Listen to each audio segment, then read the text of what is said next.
Okay, so I'm recording in case anyone can't make it or if anyone wants to come back to reference it later.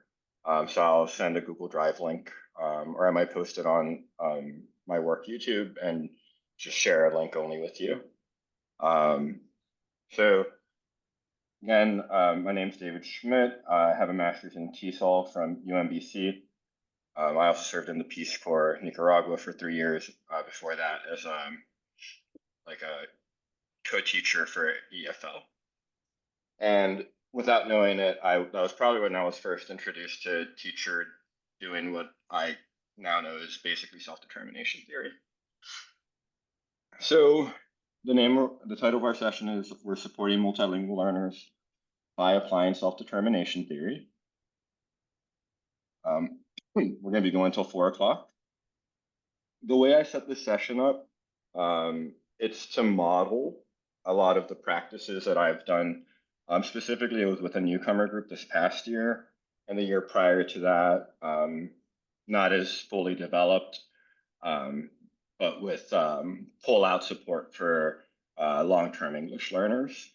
And I had a lot of support, or I'm sorry, a lot of success with these routines and structures and practices that are a little bit folded in to what is generally obviously like adult content. So I hope you'll indulge me. Which dog picture shows how you feel today? If this is what I'm teaching summer school first grade right now, so this slide is from that group. So they're sitting on the carpet. When they're ready to answer, they stand up. And they say, I feel like dog number. And then they give a response. So if you could, in the chat, share what dog number, what face or expression are you feeling? And if you can add why, that'd be awesome too. And this practice, what it's doing is it's helping build a sense of belonging. When you routinely share how you're feeling in this kind of playful way, I've noticed it during PD and also with kids. It's a great icebreaker. It's a great routine. And as a language teacher, oh, I'm not. All right. Sorry, I'm also going to struggle to monitor the chat because I'm by myself. But let me fix that for y'all. Thank you for flagging. I also have people in the waiting room.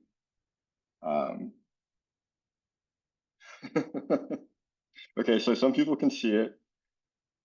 Let me admit these folks. And I'm terrible at multitasking, so please, definitely if you notice anything, hop on if I'm not responding in the chat. Feel free to interrupt me with audio. I'm never offended by that because I need a lot of help with staying organized, especially on Zoom. All right, cool. So it looks like folks can see it because I'm seeing numbers in the chat. All right, I'm monitoring the chat now, just so I can see how folks are feeling. So we have someone feeling overwhelmed. I'm feeling overwhelmed too. 8, Mike. It's okay. I'm glad that it seems like overall folks were able to sign on. Zoom can be a pain when you use like a district Zoom. Seating toddler 5. Oh, yeah. Number 2, they're packed for vacation. All right. Nice. Mini vacation. That's awesome, Jessica. 3. Yeah, rolling around in the grass. For me, I interpret that one as like just enjoying life, enjoying the little things. 2. All right. Yeah, puppies are a lot. Yeah, nice, Melissa. Dog number 5. Oh, sorry, Tiffany. Number 1. Fun. Thanks, Maureen. 4. Yep, the heat dome is on its way, absolutely. Yeah, puppy training's a lot. I want to be doing 3. Yeah, my puppy is actually here with me. right now. Her name's Luna. Luna's a good girl. All right, admit. All right, well, thanks for indulging me. I hope this is fun for you too. Normally in person, obviously it's easier to assess how people are responding, but it seems like people, for the most part, have fun with it. Um, yeah, and this is awesome because I hope you see how even in the chat that people are sharing with each other, and I'm assuming a lot of us don't know each other because when I looked at the roster, it looks like we're spread across the state of Maryland. So I love seeing that people are sharing about their pets, and it's good to know that I'm in company with a lot of people who love animals too. And so again, when we talk about self-determination theory, what this has to do with, it has to do with belonging, because we're building community, and so that's one of like the core ideas that we'll talk about today. So thanks for indulging me in this model of routine. And remember, as language teachers, this is definitely, we really want to repeat language. And if you're not a language teacher, if you're more of an administrator type person, then of course, you want to be monitoring that language teachers have routines that repeat information and repeat language, especially highly useful language like talking about how you feel. Right. So another thing, which I'm gonna ask you to indulge me in, is a social contract. I imagine a lot of you have been exposed to it. I think as teachers, a lot of times it can feel like it's hard to find time to do things. And so like building a social contract might be one of those things. You can do it really quickly, as you're gonna see now.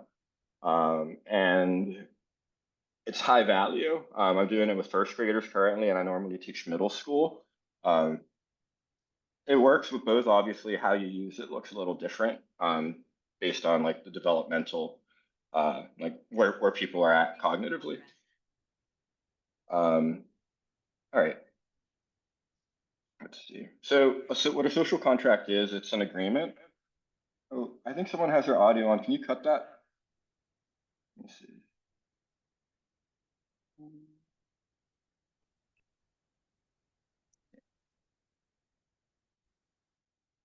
Sorry, I had to mute someone.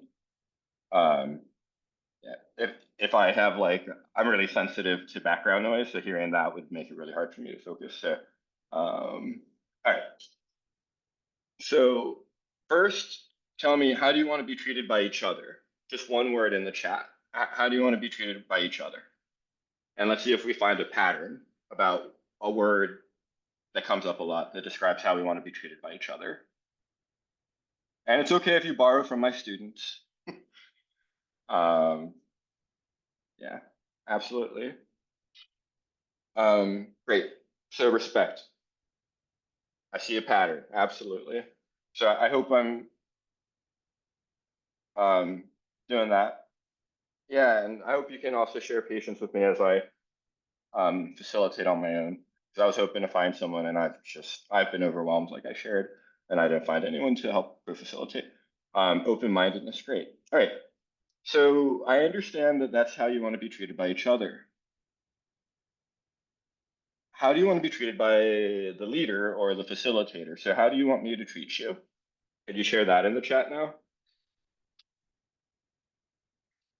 And again, what I'm doing as you do this is I'm monitoring for patterns. And so in real life, I would be doing this on a chart paper on a board, writing everything out so that we can kind of tally and vote and engage people in that way.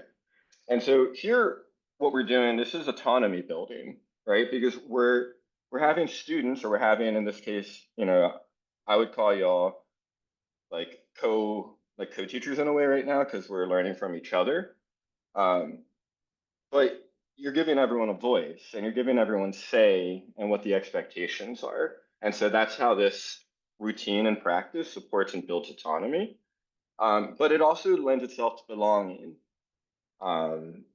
Because when these words that people are generally going to agree upon and are going to emerge, are emphasized and unpacked, they support belonging, right? So it's autonomy because it's giving everyone a voice, but it's belonging too because that's generally the outcome you're going to get. So thanks. Now, so we did by each other. How do you want me to treat you? How do you think I want to be treated by you? How do you think I want my participants or my co-teachers, or I'm not sure what word to use, but how do you think I want to be treated by you? Yep, absolutely. And like I said, I'm moving quickly, intentionally. But yeah, I see respect and collaboration. Absolutely. Responsive. I'll do my best. That's challenging right now. Um, yeah, absolutely. Attention. Again, I'll do my best. Um, I'm not good at multitasking. Great. So thanks for all that feedback too, because this is feedback. And then I don't imagine we're going to have conflict, but just for the sake of practicing, how do we want to treat each other when there is conflict?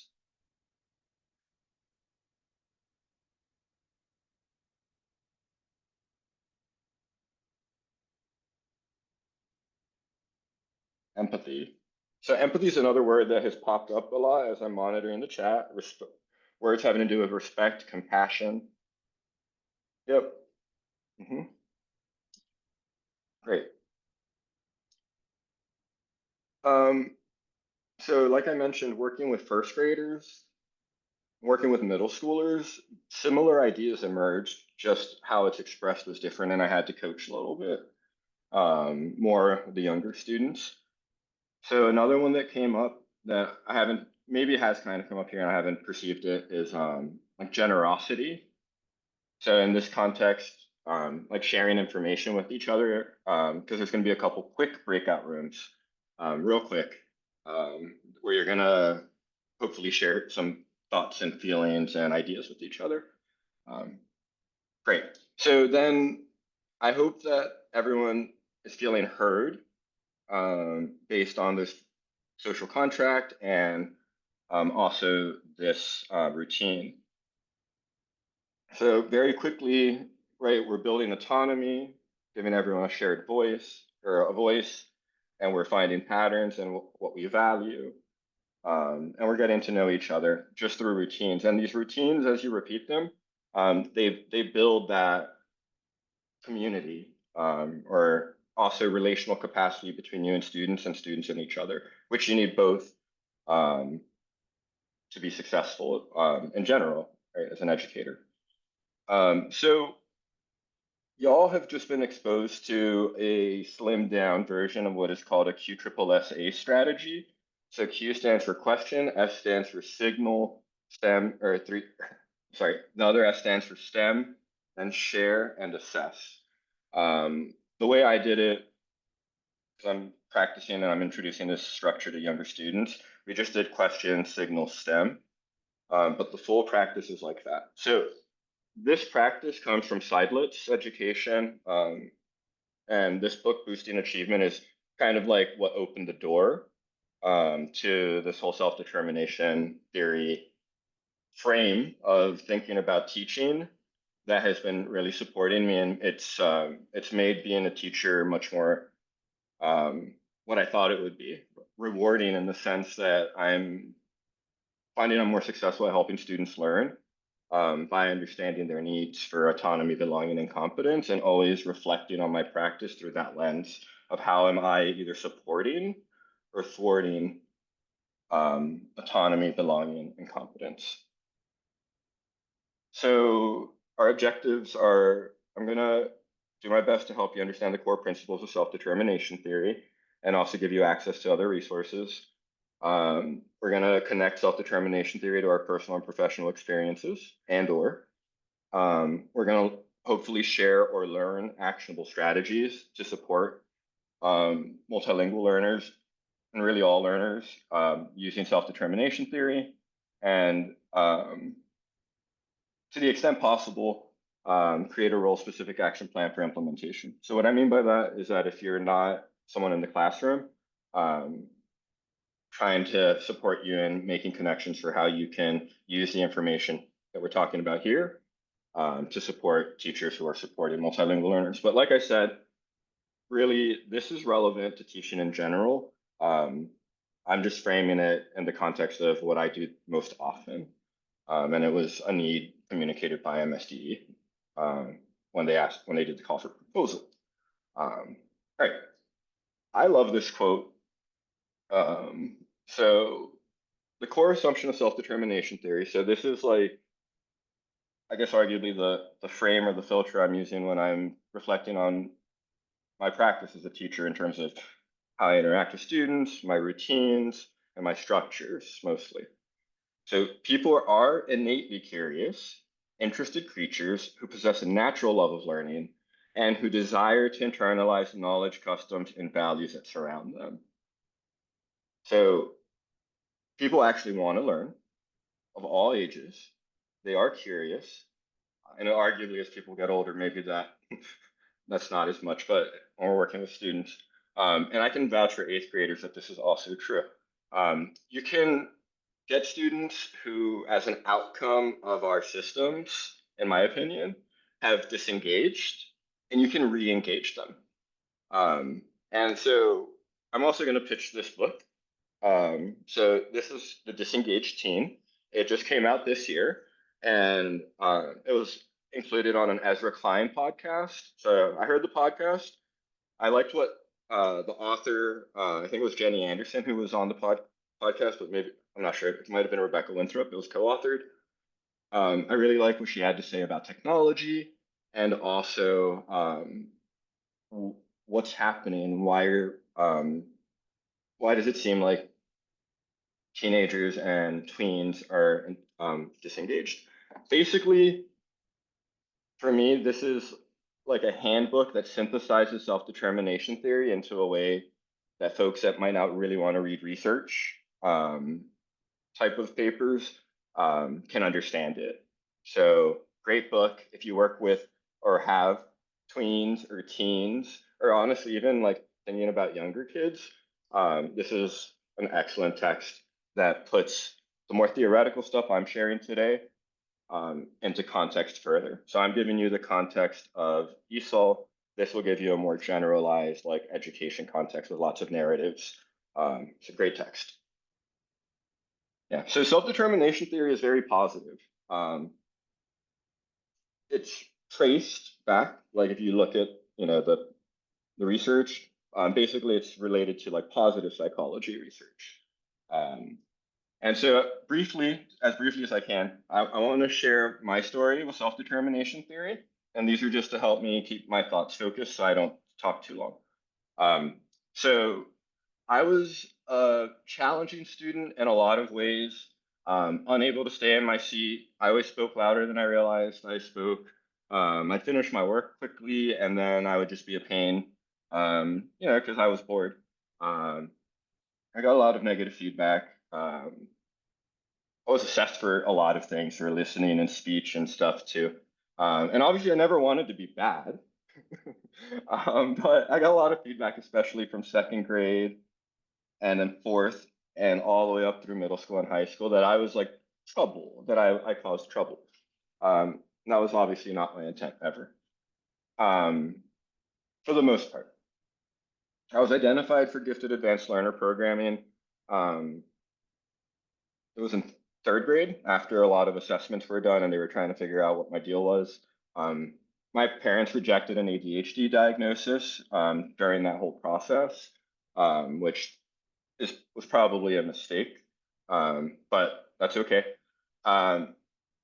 As I got all this feedback, which, like I said, this idea of like how our education system interacts with students kind of affects how we relate and how we engage and how we're motivated. I really kind of gave up. I checked out. I almost dropped out of high school.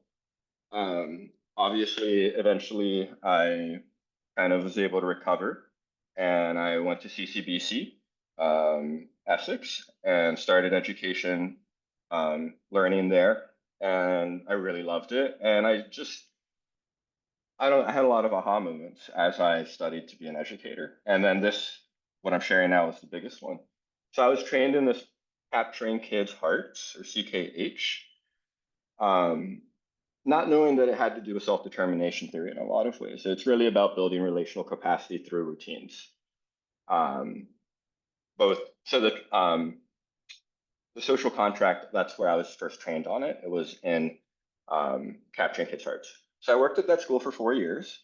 It wasn't a fit, and so I transferred schools, hoping to find a better fit. And I wound up at a school that was not trauma informed in their practice at all, where I had gone from a very trauma informed context. And it was really hard and really upsetting for me personally, and I really struggled. Um, and I've had some similar experiences with that this year, um, where I don't, I see other teachers um, sometimes thwarting autonomy, thwarting belonging, or thwarting competence routinely. And I don't think it's intentional, right? I think they're doing their best to be effective at their jobs and using the strategies they have. Um, but as someone like I'm sharing who was really harmed a lot by a lot of the practices that are common and how we try to motivate students, by rewarding them or by threatening them or by punishing them. Um, and so, yeah, it's been really hard in a lot of ways, but it's also been really rewarding because I've grown so much as a teacher. Um, and I was able to bring what I was trained in during the first 4 years and really recontextualize it. So I'm obviously very passionate about this topic of self-determination theory. Fortunately for everyone, hopefully for the whole state and everyone involved in education, it's really simple. Basically, self-determination theory, it's the findings of a lot of research. If I recall correctly, it's actually 5 theories that are interrelated that have all kind of been merged. And what they've found is that people are like plants. So I'm a gardener, and so they're like plants in that you can't force a plant to grow, and you can't force a plant um, to grow exactly the way you want, but you can absolutely create the environmental conditions that can support and accelerate plant growth so that you get the best result. Um, and so with people of all ages, of all languages, um, autonomy, so the feeling that one has choice and willingness and is willingly endorsing one's behavior, sense of competence that you're learning and growing by doing the things that you're being encouraged to do, that you can see that, you can monitor that and identify it. It's happening. And then the sense of belonging or relatedness, it's more often called relatedness in the research, and belonging and, less formal language. Real simple, the need to just feel belonging, connected with people. And so, like I've hinted and shared, those needs for me were really thwarted often as a student, and I see it happening, um, you know, sometimes. I'm sure it happens, and we all make that. We all do these things. We all will sometimes. Yeah, absolutely, Patricia. Give me one moment. Um, we will all sometimes do things that thwart autonomy, belonging, and competence or competence. And we also all support those sometimes. And what I'm hoping to help folks do is first be aware of that, and then also obviously give you routines and practices to help you do that. So in self-determination theory, you could think of it as like a spectrum of motivation that we're triggering. So we create the environment through autonomy, belonging, and competence, and supporting it the best we can, acknowledging we're all humans and we're going to make mistakes and sometimes not, maybe thwart instead of support. And we can move folks from a stage of amotivation, which is what I was sharing, I saw with my 8th grade students in particular, long-term English learners, and shift them to extrinsic. Honestly, didn't really use much extrinsic, um, but shift them into an intrinsic motivation mode where they're excited to learn for learning's sake because, like self-determination theory assumes, people are innately curious, or I should say, find people are innately curious, interested creatures who possess a natural love of learning. Folks want to learn. Um, I suspect, and it's probably supported by the cognitive research, it gives you a little jolt, right? It gives you a little dopamine jolt. and the bonding with other people and learning together, that's supporting also things cognitively that help us learn and help us feel connected. Um, so recently, so it's been an exciting couple of years for self-determination theory. Um, in addition to this book being published, so it's called The Disengaged Teen. Let me put that in the chat now, before I forget. Um, and actually, I'm going to share the slides with everyone. So there's the slides, and then this book is called The Disengaged Teen by Anderson and Winthrop. So recently there was research completed and published that shows what I imagine is not surprising because there's already a good body of research that shows that like motivation is key, obviously, to language development. It's really hard to learn something. Yeah, no problem. Um, it's hard to learn something that's so cognitively dense and that fires up so many parts of the brain, like using language, if you're not motivated to do it. And so that's why these routines and practices that I modeled at the beginning are so important. Um, and again, extrinsic motivation, I don't know if we will have the time for me to unpack it, why it's problematic, but I'm going to share resources for you if you're interested. If I piqued your interest by saying rewards are bad, why I have adopted that stance generally. So it's rewards are bad with a big old asterisk, because sometimes extrinsic motivation is useful. But it's generally over and misused and can be harmful based on like what I've seen and learned. Um, so the synergy between motivation and engagement, I also think I have this research, the whole article downloaded, so I'll try to share this with you all too. I'll add a link on the slide deck to it. Um, so motivation and engagement are interdependent. Um, Motivation is the thing that initiates the learning. Maybe you could call it like the hook. And then engagement, it's what maintains the momentum. So it's when the brain shifts into like, now it's, if you've been in a classroom and you've seen engagement, you know what it looks like. The, the mind of the student is only processing information related to the topic at hand, basically. And when you check in with them, if you assess them informally, you can see a lot of evidence, or just by monitoring their behaviors, right? So how do we do that? How do we get that outcome of the motivation and then the engagement? So the engagement, the connection here directly with um, self-determination theory, I would say the engagement is competence.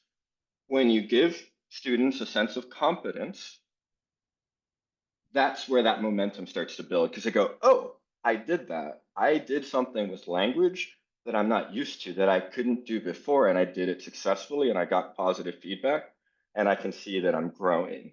So when I use language and practice the way I'm being supported in doing, it's worth doing because it helps me grow and I can see it, right? And so that's the engagement. And my view when I observe my students, that's what I see happening. Um, so the classroom environment,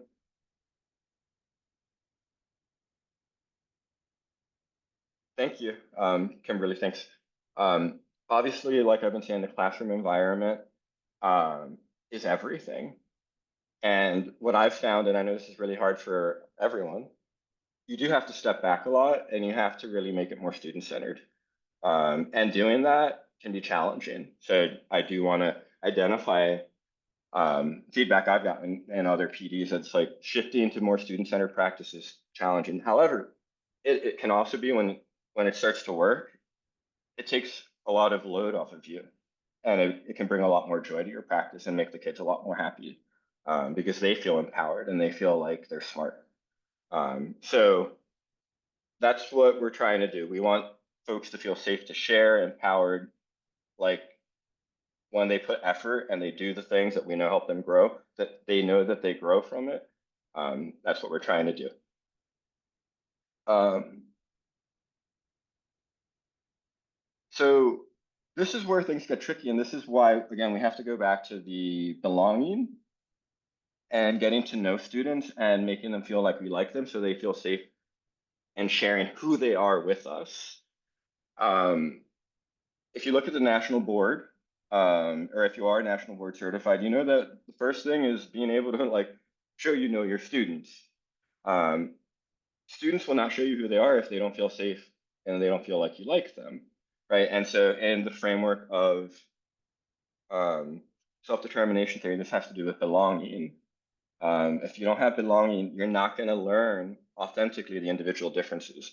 And I would encourage you to always be mindful when you're receiving feedback from prior teachers about student behaviors, because oftentimes the behavior that one teacher sees is not the behavior another teacher will see, because the behavior happens in the context of the environment and the culture of the first teacher. And I've had so many experiences where I was told so and so is this, so and so is that. And fortunately, having been the so and so that teachers talked about, I take it with a grain of salt. And I really feel like I helped unlock a few students from an A motivation into an intrinsic motivation that learning is fun and I can do it kind of mindset. So we need to create a sense of belonging. Um, and then the supportive learning environment, as you see now, it's bringing in the language I've been using. So these things enhance motivation and engagement. And engagement can be thought of in three ways. So engagement is cognitive, it's emotional, or it's behavioral. I'm sure a lot of you have noticed it says employees. So um, obviously research on engagement and motivation is also important to big companies. And so there's overlap in this research. I promise that in education we see similar patterns. It's just this is what I found and I liked the graphic. So cognitive engagement for students is that they're engaged in learning the content and using it.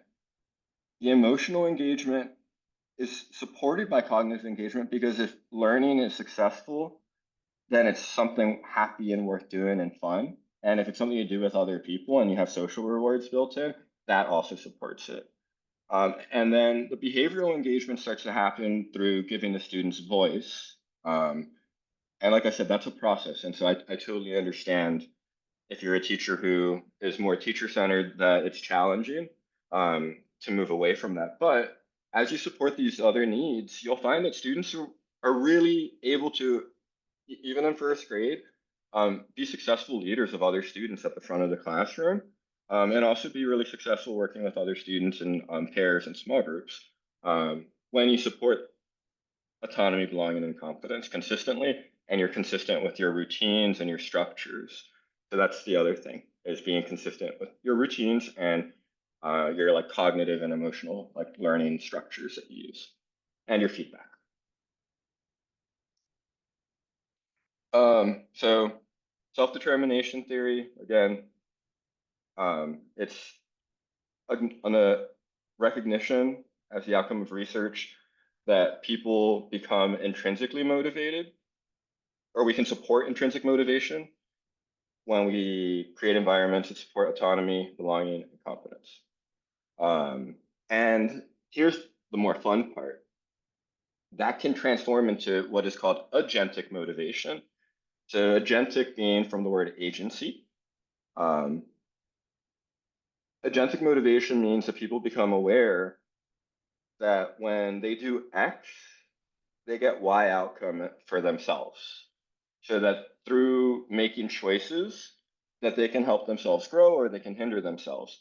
And that, so obviously they become motivated to make choices to help them grow and thrive.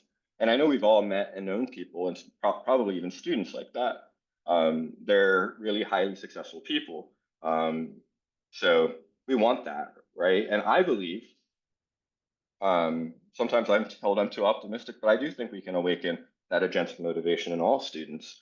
But it takes a lot of consistency, and it takes a lot of self-reflection and self-monitoring. And we're not perfect; we're gonna make mistakes. But when we think about belonging in that part, we can always apologize. So that's been another big theme, talking to other teachers sometimes when it comes to belonging. So when these needs aren't met, so when people don't feel autonomy, when they don't feel belonging, they don't feel competence, they become unmotivated or amotivated. They become disengaged and they will show unwanted behaviors. Um, and then, of course, these things all connect back to lower academic performance for learning outcomes. Um, in middle school and high school, like this is especially important, but if we support these needs throughout development, um, we can get ahead of things. So I'm almost done with the heavy talking. We're gonna move into breakout room soon. Um, so when the ABCs are met, according to this text and a lot of other research I've looked at, or like reviews and summaries of research, um, we see higher attendance rates and grades, we see higher achievement, higher test scores, higher academic aspirations, higher graduation rates, higher life satisfaction, more pro-social behavior, fewer delinquency and behavior problems. And I can tell you from personal experience working in Baltimore City that I've seen that. I saw improved attendance, increased engagement, better grades, better test scores, etc., um, with a lot of students who worked with me. And most importantly, um, the higher life satisfaction that they just felt like, wow, like this one student, he'd be like, wow, no, two actually, I'm smart in this surprised way. And, it was a little sad that it was in eighth grade that both of these students were noticing that, but all at the same time, it was so rewarding as a teacher. So here's our breakout room conversation. Questions. So, when have you felt supported or thwarted in autonomy, competence, or relatedness? How did it impact your motivation and performance? And I'm going to try without being in the rooms. I guess I can pop in the rooms to see how it's going. Um, I want you to try a Q triple essay in a breakout room. Um, So when I do this with students, we read the question together aloud. So I would say in two, and we read it. When have you felt thwarted in your autonomy, belonging, or your competence as an adult or as a child? What impact did it have on your engagement and motivation with the individual or group that thwarted your needs? And then we would read the stem together too. I would read it first, and then we read it together. One time I felt thwarted in my need for autonomy, belonging, or competence was when blank. This impacted my engagement, motivation, or performance by or because, and you explain. So I'll give you my example. So one time I felt thwarted in my need for belonging was when I joined a new team of teachers and they had been working together for a really long time already. And it was the first day and they huddled really close together and didn't really leave quite enough space for me to sit next to them. We were in the cafeteria, and I said, "Excuse me, can I sit next to you?" To someone who I was going to work with for the next school year. And they were kind of like, "Oh yeah, okay." And no one tried to like bring me into the conversation they were having or be like, "Oh hey, you're the new teacher, welcome," or whatever. And that impacted my um, performance because it set the wrong tone. And as the school year continued, I felt a continued pattern of my sense of belonging with those other teachers being thwarted. Um, and it became hard to show up for meetings even because I felt unheard. So it also impacted my engagement. Right? So that's a model response using the stems I've provided. I'm going to obviously need someone in each breakout room to assume the role of facilitator. So I hope folks can be brave and support me in that way. Let's see, I'm going to create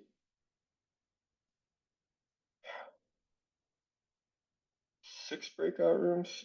Okay, yeah, I think 6 will give us about 3 people a room. It's going to be automatic. And like I said, I'm going to ask that someone be brave and step forward and say, I'm going to facilitate, ask the question, and then call on someone to try to answer. Obviously, give wait time.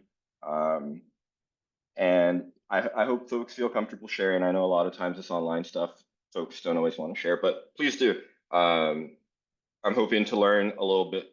And then when we come back, I'm also hoping we can hear at least one or two like share backs. All right, here we go. Thank you for that question, Patricia. I was thinking, let's start with a baseline time of 5 minutes. Or actually, you just gave me a great opportunity. How many minutes do y'all think we should use for the breakout rooms? And then this is autonomy now and competence. So what do y'all think? How long will it take to have a meaningful conversation with this prompt? 5 minutes?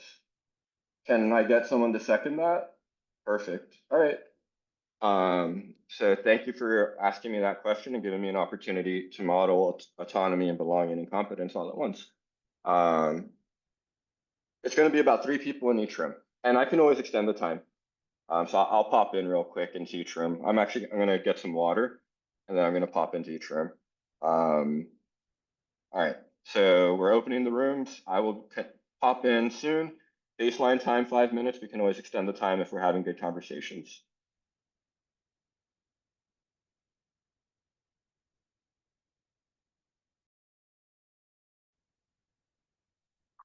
All right.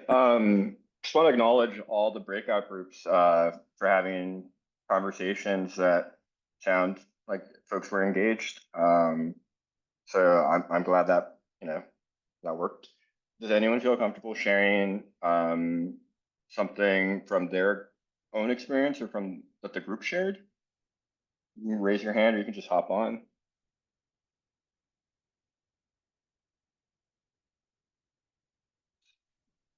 No, that's all right. I can jump in, or does someone raise their hand? Come on, jump on in. All right. So my group, the 3 of us kind of all had the same thing, which was a belonging aspect. One person was because of the fact that they transferred to a new school and just trying to feel like they belonged, kind of cliquey already, everybody already friends and buddies, and just trying to find their place in that when everybody had already been working together for quite some time.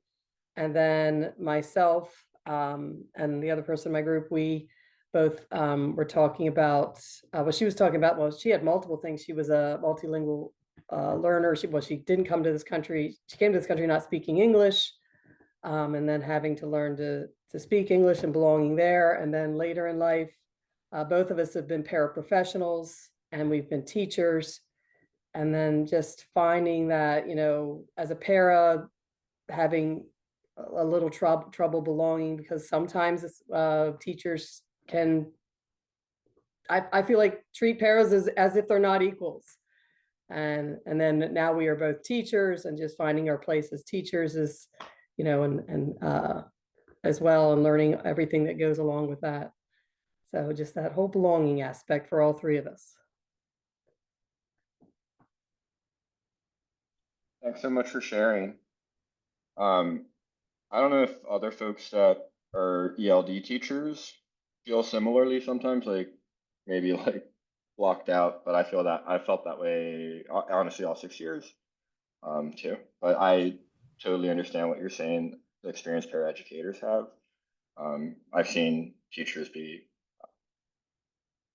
not respect the knowledge and experience of paraeducators when the paraeducator was giving great feedback and the teacher shut it down. It was sad. So I'm sorry if you've had that happen. I am an ESOL resource teacher as well, and I think it's extremely difficult when you're in multiple schools, especially on the same day.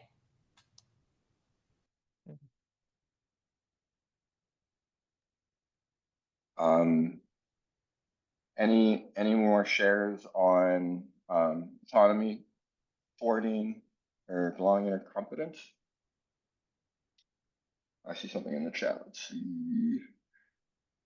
All right, I'm gonna share what. Also, you can share in the chat, and I can read if you're more comfortable sharing in the chat. So I see good conversation. We talked about the role of admin and teacher belonging. Yes, so important. To the point of yes, to the point. That's why it's one reason I left my first school. I never felt like I belonged, even if I did get good professional development. Yeah, and the general climate. Yep, yep, spot on. Yeah. So the connection I want to make here is that as professionals, when our autonomy, belonging, and competence are thwarted, it has big negative effects on us. To the point that you might not want to stay at the school you're working at. You might even leave the profession. I suspect, just based on my own experience and how I was feeling about being a public school teacher, that a lot of it's folks don't stay because their needs aren't being met. Um, Obviously, right? So thanks so much for engaging in that conversation and sharing out. I just want to keep the pace going. So I'm gonna briefly share and obviously give credit to um, Dr. Richard Ryan. I did just screenshot these slides off of a presentation he gave, and I will obviously connect you to that presentation. Um, so he is one of the experts in self-determination theory in the context of education. And so in this presentation, he discussed or identified that autonomy support looks like understanding the student's internal frame of reference. So it's the perspective taking that is so important in general as an educator. But also, obviously, I feel like um, as folks that work with people learning other languages from other cultures, we really, really, really need to kind of, there's a whole nother layer to take in an internal frame of reference. We have to invite students or participants to give input and ideas, just like I did about the time check. Um, Foster ownership and agency. So, for example, that was the social contract. So, thanks everyone for, based on the interactions I saw in the conversations, for living up to the social contract. Um, Offering meaningful choices where possible. So, like I modeled, not using controlling language or rewards. So that's where things can get tricky. And I think we all run afoul of that. Sometimes controlling language or rewards, it's just, we know it's going to work. Oh, sorry, Luna. And it's more efficient. But we need to be mindful that we don't over rely. And honestly, I bet some folks have had experiences where a reward system might stop working or even backfire. So we need to be mindful of that. And like I said, I'll share further resources that expand on this idea of like the risk of reward and punishment as a motivation tool. So I'm saying autonomy, belonging, and competence instead of reward and punishment with an asterisk.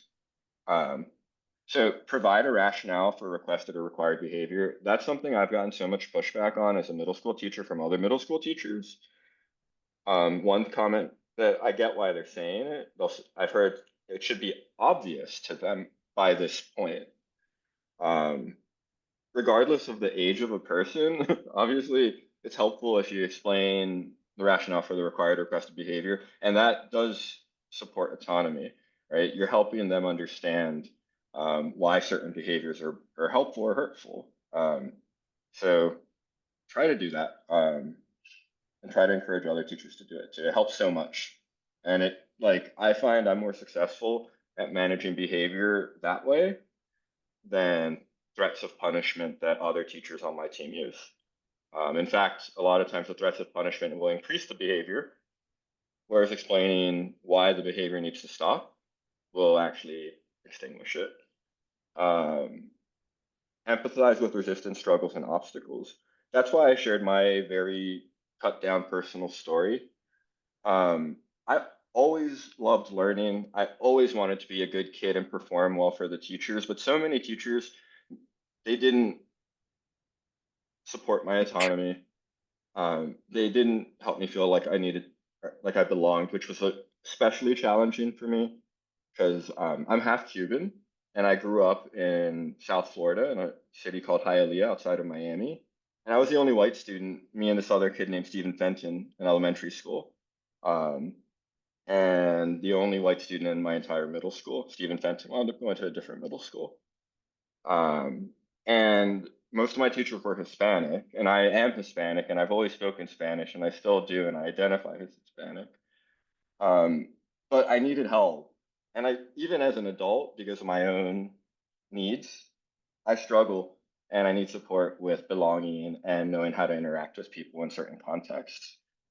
Facilitating, I've done a lot, so I'm good, but I do need a lot of help. And so be mindful of that. And be mindful that a lot of times what might look like resistance isn't. It's that they authentically need help and they don't know what help they need or how to express it. And that's kind of our job as the professional to help them sort that out, or maybe even sort it out ourselves. Um, yeah. So a lot of times too, like the struggles that students are facing, they might not be noticeable, or they might be surprising and contradictory, like seeing a gal label, but then seeing a really big struggle to do what is arguably a simple task for a lot of people. Um, so then what does relatedness support look like? To me, this is actually the most important one. I'm sure like this is debatable. Um, what it ultimately comes down to, and this is the difference between teachers that were able to get me to perform my best and all the rest. So the minority who got the performance that people thought I could do, and then everyone else. It was if I thought the teacher liked me. So it's hard to get it's hard to be your authentic self to someone and share the information we need to be effective teachers because of how the personal differences that's mentioned in research. Yeah, everyone is so different that every student needs to feel liked by you, so that you can get to know them fully and you can really get to see where their strengths and weaknesses are. That has been a big learn for me these last 2 years by being incredibly patient and forgiving, really getting full exposure of their full skill set, good and worrisome. A lot of times I've uncovered real great assets that other teachers hadn't noticed just because the student wasn't performing because they didn't feel liked.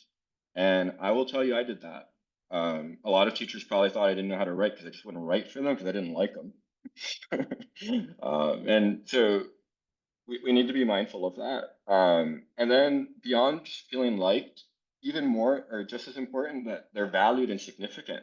For example, that they can lead instruction, that they can teach, that they've learned enough that they can be leaders too. Um, Constantly showing respect. The social contract is a great tool for that. And then, like I'm hinting at, a lot of the behaviors and actions we can do as teachers, they'll kind of encompass more than one of these bullet points. Um, so finally, what does competence support look like? It's giving kids small wins, lots and lots of little wins that build up. And then when it's all said and done, students have learned new content. They've learned how to write sentences that follow conventions. Um, and they've learned how to speak academically, right? So the QSSA structure, again, my favorite. Really check out Carol Salva, and also Larry Ferlazzo for great ideas for competence support. Basically, like learning structures that are repeating structures that you can overlay different content on, like the QSSA. As you saw, I did a social emotional and a more academic conversation with it. And that you can use those structures over and over, so that students, because they know the structure, the cognitive load is reduced, and therefore they can perform and use the new language more effectively, which gives them that win and gets them pumped. So like I said, you'll see this very shortly. And then praise focusing on effort and specific accomplishments, not ability or comparison with others. And highlighting opportunities for growth and when it happens. All right. So before I share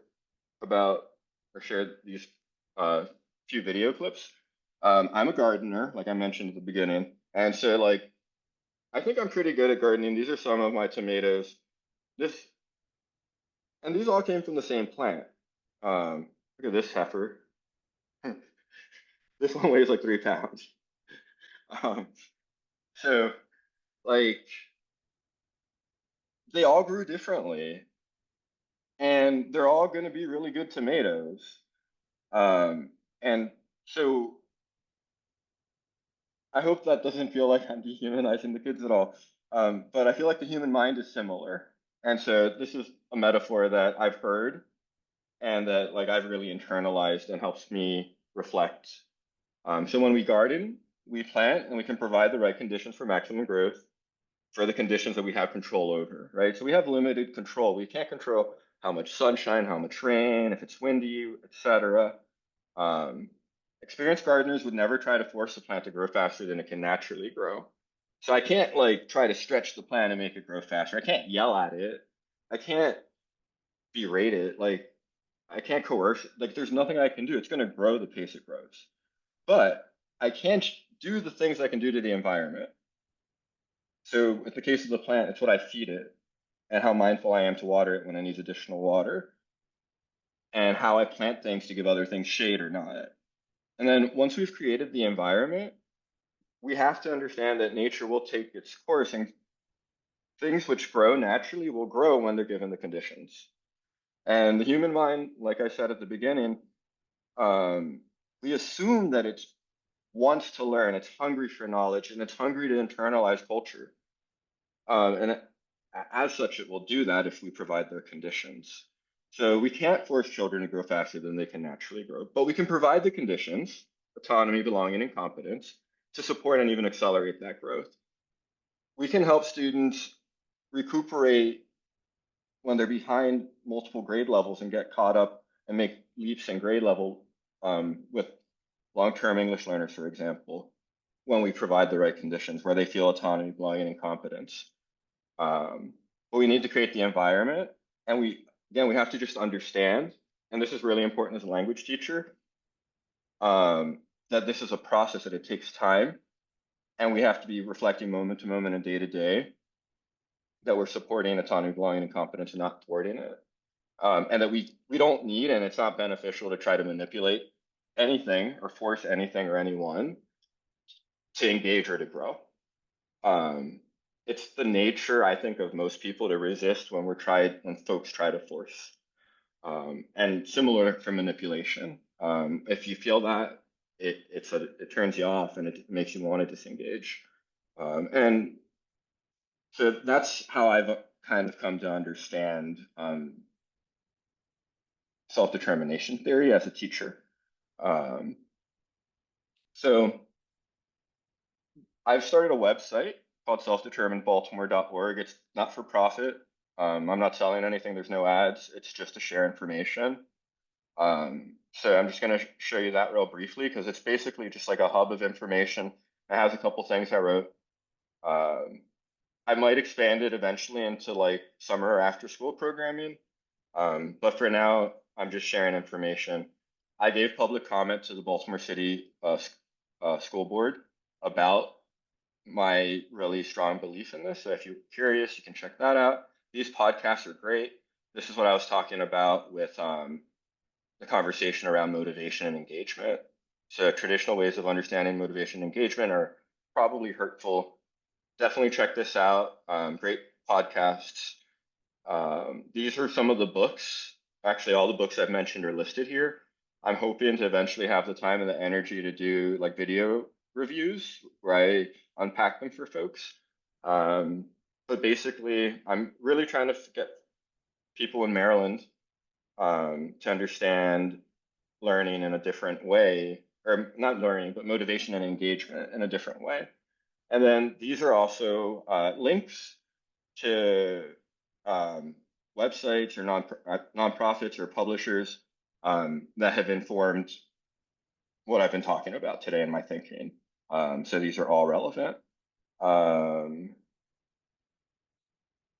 This is a school that did a program based on self-determination theory, some conference presentations.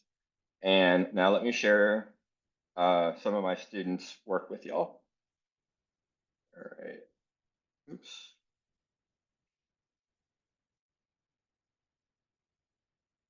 Okay.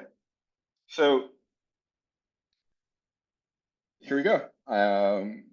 Check it out. These are newcomers. All right.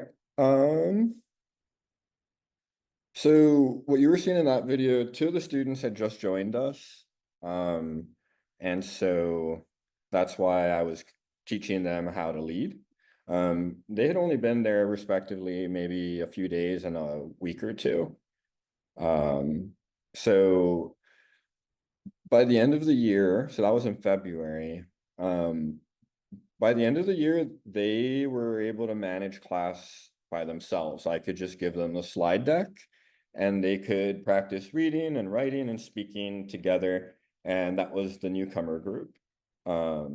So I would say we saw accelerated learning. The WEDA data supports that. And the iReady data also supported that, surprisingly in both reading and math. That said, I am a push-in teacher for those students. And so I was with them most of the day in all of their classes. So that was meant to just show you examples of the practices that I did this year. It's hard to capture the vibe, and I don't script those. Those are obviously like authentic, and it's like what's really happening. But the general vibe in the classroom was always good. There were challenges, like you heard me giving feedback with general focus.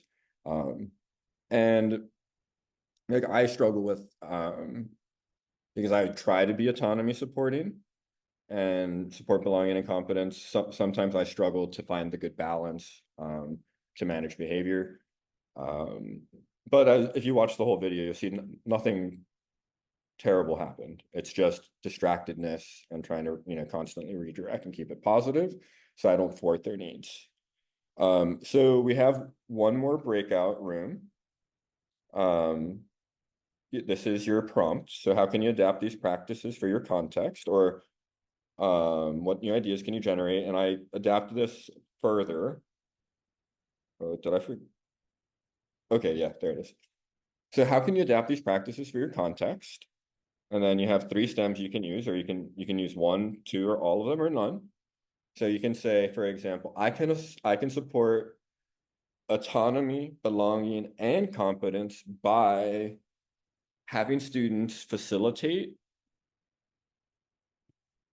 and lead instruction.